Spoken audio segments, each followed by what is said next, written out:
Sir first of all आसान wording में consolidation का मतलब समझा दें, व्हाट इज कंसोलिडेशन? देखिए, कंसोलिडेशन की सिंपल सी मीनिंग ये कि जब एक रिलेशनशिप क्रिएट हो जाए पेरेंट एंड सब्सिडी का, तो फिर हमें डिफरेंट कंपनीज की बुक्स को मर्ज करना है, that is consolidation. Okay sir. Sir how many steps are involved in consolidation? देखिए, कंसोलिडेशन की अगर मैं स्टेप्स की बात करूं तो बेटा अगर सवाल में एसोसिएट नहीं है तो 5 स्टेप्स में पूरा कंसोलिडेशन का सवाल सॉल्व हो जाता है। अगर एसोसिएट है तो फिर 6 स्टेप में पूरा कंसोलिडेशन का क्वेश्चन आपका कंप्लीट हो जाता है। सर स्टूडेंट्स को कंफ्यूजन रहती है फेयर वैल्यू की एडजस्टमेंट के हवाले से, तो उसका थोड़ा सा आइडिया दे दें। अच्छा, देखिए फेयर वैल्यू एडजस्टमेंट पे अगर हम बात करें, सबसे पहले तो हर स्टूडेंट को ये पता होना चाहिए फेयर वैल्यू एडजस्टमेंट का इशू सिर्फ और सिर्फ एट एक्विजिशन आता है, और ये IFRS 3 की रिक्वायरमेंट है कि एट एक्विजिशन आपने सब्सिडरी के तमाम नेट एसेट्स को फेयर वैल्यू पे लाना है। अब होता क्या है, सब्सिडरी की इंडिविजुअल बुक्स में मान लो कि प्रॉपर्टी प्लान एंड इक्विपमेंट का कैरिंग अमाउंट कुछ और है और फेयर वैल्यू कुछ और है, तो difference basically fair value adjustment.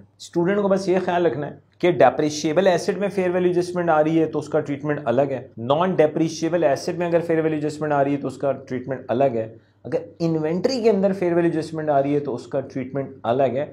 और ये भी याद रखना ज़रूरी नहीं है हमेशा डेप्रिशिएबल एसेट में प्रॉपर्टी प्लान एंड इक्विपमेंट की फेयर वैल्यू एडजस्टमेंट पॉजिटिव हो, it could be negative as well, तो यहाँ थोड़ा स्टूडेंट को देखना पड़ता है। Alright sir. सर कंसोलिडेशन की प्रोफेशनल फी के ऊपर थोड़ी सी बात कर लें। देखिए, ऑब्वियसली जब पेरेंट ने सब्सिडरी को हायर करना है तो एक्सपर्ट्स को, प्रोफेशनल्स को तो हायर करेगा, उनको तो साथ रखेगा। अब प्रोफेशनल को जो दी जाने वाली फीस है उसको हमें एक्सपेंस आउट करना होता है। Most of the time examiner क्या करता है कैप 5 के अंदर के उस प्रोफेशनल फीस को इन्वेस्टमेंट का पार्ट बना देता है, जो कि गलत है। तो जो प्रोफेशनल को फीस दी जा रही है उसको हमें एक्सपेंस आउट करना। Okay sir. Sir how are shares issued by a parent company to its subsidiary accounted for? देखिए, मैं आपको बताता हूँ, अक्सर क्वेश्चंस में क्या होता है कि पेरेंट ने ना सब्सिडी को एक्वायर करने के लिए शेयर्स इशू किए। अब यहाँ पे एक दो पॉइंट्स जो स्टूडेंट को बहुत ज़रूरी और बहुत अच्छे से पता होने चाहिए ताकि वो मिस्टेक्स ना करे।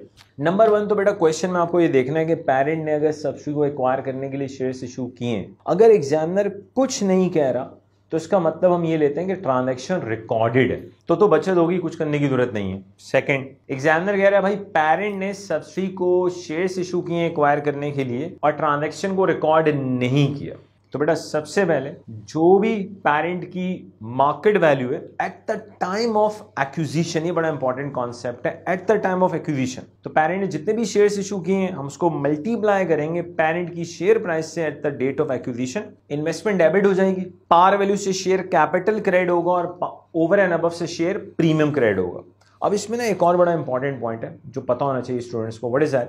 कभी कभी ना एग्जामिनर क्या करता है, वो कहता है जी पेरेंट ने सब्सिडी को एक्वायर किया मान लो 1 जनवरी को और शेयर्स इशू किए, लेकिन एग्जामिनर कहता है जो शेयर्स इशू किए गए वो इशू हुए लेट्स से 28 फैब को। अब एक्वायर तो 1 जनवरी को किया था लेकिन शेयर्स इशू किए 28 फैब को। अब दो शेयर प्राइसेस गिवन है, 1 जनवरी की भी शेयर प्राइस गिवन है और 28 फैब की भी शेयर प्राइस गिवन है। आप हमेशा जो शेयर प्राइस लेंगे वो हमेशा at the date of acquisition वाली लेंगे, मेरी एग्जांपल में 1 जनवरी वाली।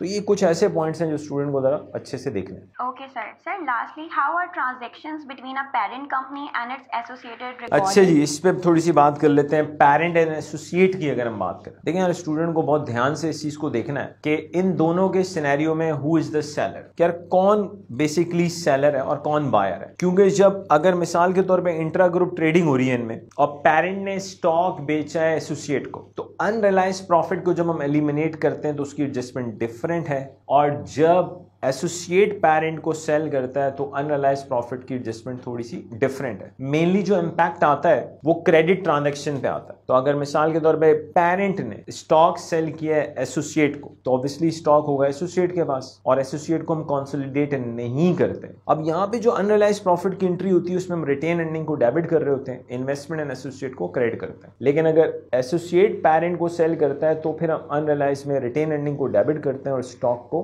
क्रेडिट करते हैं। और फाइनली ऑब्वियसली स्टूडेंट को पता होता है कि पेरेंट एंड एसोसिएट में जब भी अनरियलाइज्ड प्रॉफिट को एलिमिनेट करते हैं तो पेरेंट की होल्डिंग बीच में लाजमी यूटिलाइज होती है। Anything else? No sir, thank you so much. चलो, थैंक यू।